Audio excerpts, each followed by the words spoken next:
हवा महल।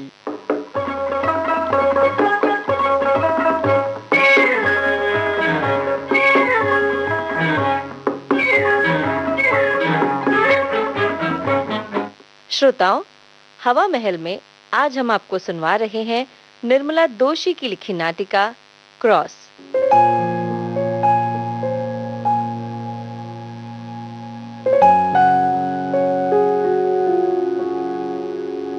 Good night दादी। अरे, आप अभी तक पढ़ रही हैं? 11 बजे लाइट बंद होने वाली है। भूल गई थी बेटा। वाह दादी, आपने कानून बनाया और आप ही भूल गए। दादी, आज दादू ने 2 बार पंखा खुला छोड़ा, पापा ने 3 बार लाइट जलती छोड़ी। मैंने ना दोनों के नाम के आगे 2 और 3 क्रॉस लगा दिए। और दादी, 2 क्रॉस तो आपके आगे भी आ गए। मेरे आगे? भाई वो क्यों? क्यों नहीं, आपने नए नए कागजों पर 2-2 लाइनें लिखी और गूड़ी मुड़ी करके डस्टबिन में डाली कि नहीं? और मम्मी के आगे भी आज 2 क्रॉस लग गए। क्यों भला? उन्होंने नल जो खुला छोड़ दिया था। शाबाश, अपना काम यूं ही मुस्तैदी से करते रहो। हाँ दादी, जरूर। पहले 2 सप्ताह में तो हमारी पूरी लाइन ही क्रॉस से भर गई थी कि नहीं? अब हम संभल गए हैं। और दादी, याद है ना आपको या भूल गए? अरे बोलो क्या?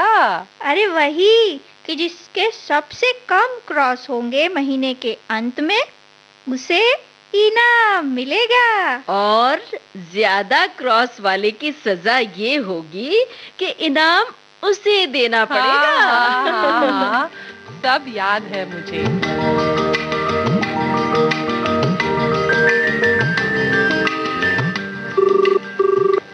हेलो राधिका, मुझे पता था ये तुम्हारा ही फोन होगा। वो तो अक्सर हम इसी वक्त बात जो करते हैं।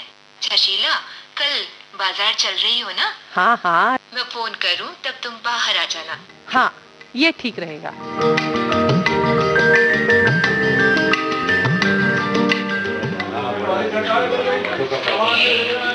Welcome to X mall. Hurry up customers, last 2 hours. आज बहुत भीड़ है मॉल में। अरे शीला, आज सेल का दिन है।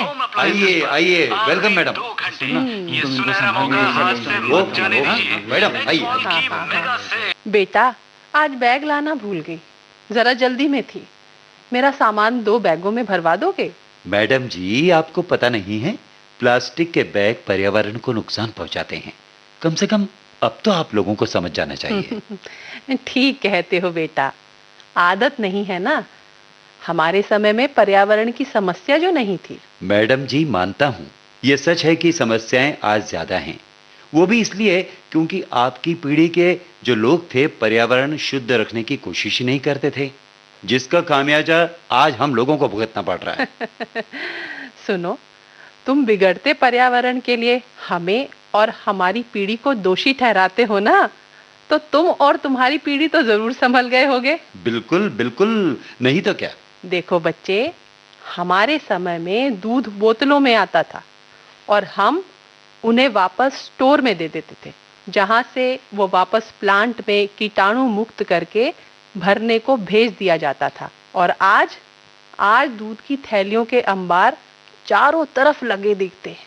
हम बार बार नया पेन खरीदकर पुराना कचरे में नहीं डालते थे, स्याही भर भर कर बरसों चलाते थे पेन को। उन दिनों पुरुष रेजर में ब्लेड बदलते थे, आज की तरह पूरा रेजर उठाकर फेंक नहीं देते थे। और क्या क्या बताऊं तुम्हें। और मजे की बात ये कि तुम हमसे कहते हो कि हमें पर्यावरण की फिक्र नहीं। यूज एंड थ्रो का जमाना तो अब आया है बेटा। आंटी जी, जाने दीजिए ना। ये 2 पीढ़ियों के सोच की लड़ाई है, कभी खत्म नहीं होगी। माफ करना बच्चों, मैं तुम दोनों के बीच में बोल रहा हूँ। अच्छा, ये जो तुम्हारे शानदार स्टोर में एस्केलेटर लगा है, जानते हो दैत्य की तरह कितनी बिजली हजम कर जाता है? 300 हॉर्स पावर। और इतनी ही बिजली से न जाने कितने घर रोशन हो सकते हैं। अरे, स्वतंत्रता के 7वें दशक में भी आज न जाने कितनी कितनी जगह पर अंधेरा फैला हुआ है। क्यों? क्योंकि ऐशो आराम की चीजों का दुरुपयोग करना तुम्हारी ये पीढ़ी बहुत अच्छी तरह से जानती है। इस पीढ़ी को सिर्फ इतना पता है कि उन्हें क्या चाहिए, दूसरे को क्या चाहिए ये जानना जरूरी नहीं समझती ये पीढ़ी। अंकल जी जरा समझने की कोशिश कीजिए। ये सारी सुविधाएं क्या आपके जीवन को आसान नहीं बनाती? फिर आप हम पर ही तोहमत क्यों लगा रहे हैं? अरे नहीं बेटा, मैं तोहमत लगाने की बात नहीं कर रहा हूं। ये लड़ाई हमारे और तुम्हारे बीच की है भी नहीं, समझ की है और समझदारी की है।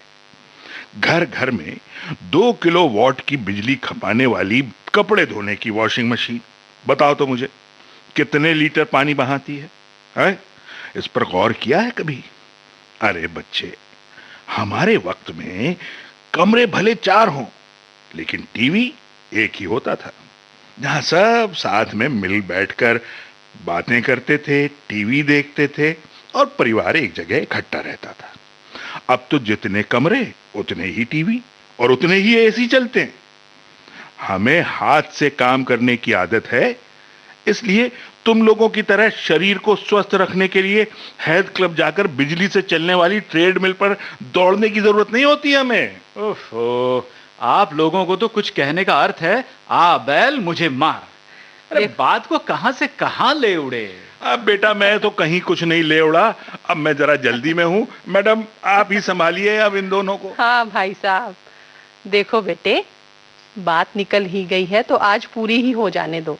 या तो तुम हमें समझा दो कि हमने कहाँ भूलें कर दी, ताकि हम समय रहते उन्हें सुधार ले, या फिर तुम ये सीख ले लो कि यदि हमने जीवन उपयोगी स्रोतों का दुरुपयोग करके पर्यावरण बिगाड़ा है तो कम से कम तुम तो ऐसा न करो और तुम्हारे बच्चों को तो भुगतना ना पड़े। अच्छा बच्चों, अब मेरी भी एक बात सुन लो। ये तो तुम्हें भी याद होगा कि तुम्हारे दादा पिता के जमाने में पीने के लिए नल और मटके का पानी था। आज बोतल बंद पानी के बिना काम नहीं चलता। नतीजा प्लास्टिक की खाली बोतलों के ढेर, फ्लश, वॉशिंग मशीनें, स्विमिंग पूल सैकड़ों लीटर पानी बहाते हैं। सोचो कहीं ऐसा ना हो कि तुम अपने बच्चों के लिए भारी भरकम बैंक बैलेंस और ऐशो आरामों के 2500 इंतजाम कर जाओ और पानी पीने के लिए वो तरस जाए। अरे अरे आंटी जी, क्या बद्दुआ दे रही हैं? नहीं बेटा, मैं कोई शाप और बद्दुआ थोड़ी ही दे रही हूँ। ये एक खौफनाक सच्चाई तो है जिसे जितनी जल्दी पहचान ले हम उतना ही अच्छा है। लो भाई, मैं फिर से आ गया। अब मेरी खरीदारी जरा चल रही है। सुनो बच्चों, ये बताओ पिज्जा खाते हो ना? पसंद है कि नहीं? हाँ, वो कौन नहीं खाता। तो काम के बीच में होटल तो जा नहीं पाते। यहाँ इतने बड़े मॉल में तुमको टाइम मिलता ही नहीं होगा जाने का। अपना अपना काउंटर संभालते होगे, है ना? हाँ, तो बीच में ही ऑर्डर करते हो ना? जाकर खाने में जितना समय कहाँ है, किसके पास है? तो यही मैं बता रहा था। तुम्हें पता है, एक नजदीकी पिज्जा जॉइंट की लोकेशन का पता करने के लिए अंतरिक्ष में 20,000 मील दूर स्थित उपग्रह से सिग्नल प्राप्त करने के लिए कंप्यूटराइज्ड गैजेट्स का प्रयोग करना पड़ता है। हाँ, ये तो जरूर जानते होगे कि ये तमाम चीजें पर्यावरण का बंटाढार करने में कितनी बड़ी भूमिका निभाती हैं। देखो बेटा, मैं बूढ़ा हूं तो ये मना कि मैं इस आधुनिक युग की उपलब्धियों को बेकार बता रहा हूं। दरअसल ये सब बेजरूरत की चीजों का अंधाधुंध प्रयोग जो है ना, ये सब इस समस्या की जड़ है। बिल्कुल सही कह रहे हैं भाई साहब। ये 2 दल इसलिए बन गए बेटा कि तुमने कह दिया कि पुरानी पीढ़ी ने अक्लमंदी से काम लिया होता तो नई पीढ़ी को शुद्ध पर्यावरण मिलता। खैर भाई, हमने जो किया सो किया। अब तुम लोग सोच समझ कर चलोगे तभी समस्या का समाधान जरूर निकल आएगा। राधिका, तुम रिक्शा रोको और मैं सामान की ट्रॉली लाती हूँ। हाँ, यही ठीक रहेगा। आज तो भाई सर दुखने लगा, बेवजह की बहस हो गई। अब तुम घर चलो और चाय पीकर जाना।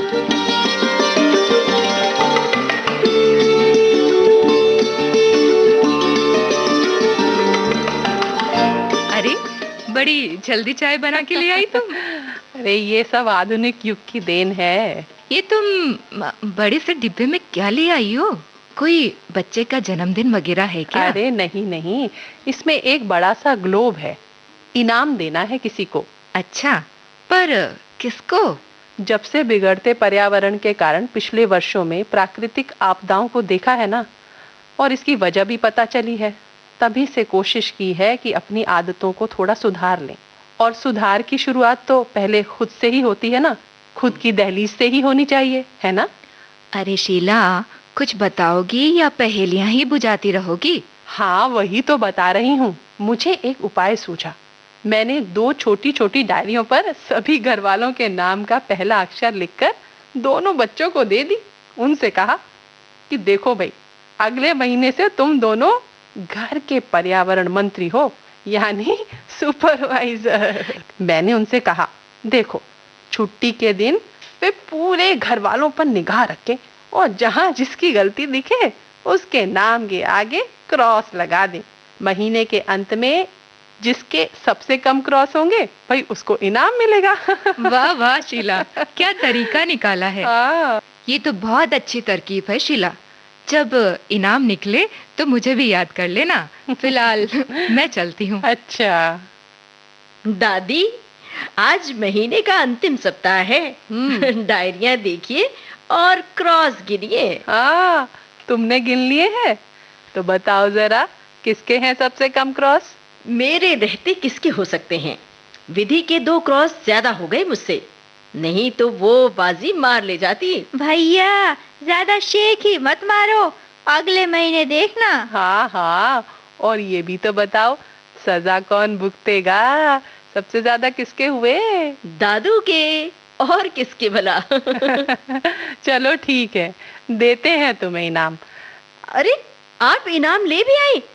अरे दादी, आप ग्रेट हो। अरे वाह दादी, इतना बड़ा ग्लोब, कितना सुंदर है ना भैया? हाँ।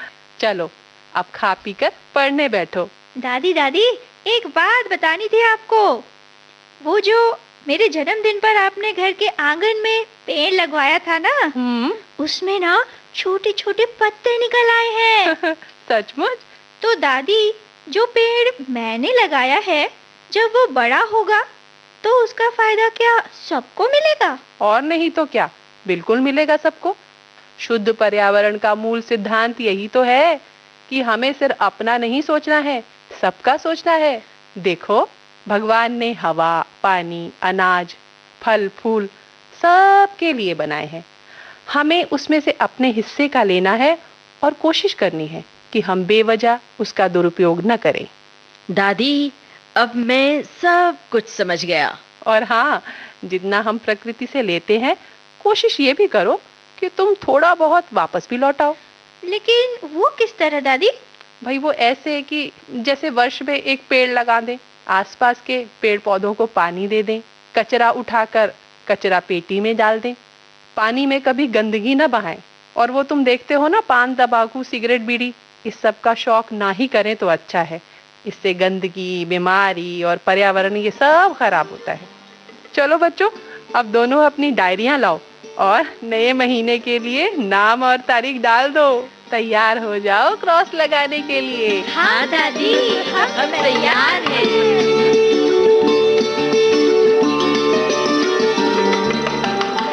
निर्मला दोषी की लिखी नाटिका क्रॉस अभी आप सुन रहे थे। इसमें भाग लेने वाले कलाकार रश्मि कुकरेती, ममता सिंह, आकांक्षा सिंह, ज्योति शर्मा, राजेंद्र त्रिपाठी, जयंत पात्रिकर और अमरकांत दुबे। निर्देशक हर्षवर्धन गवई। ये थी विविध भारती की प्रस्तुति।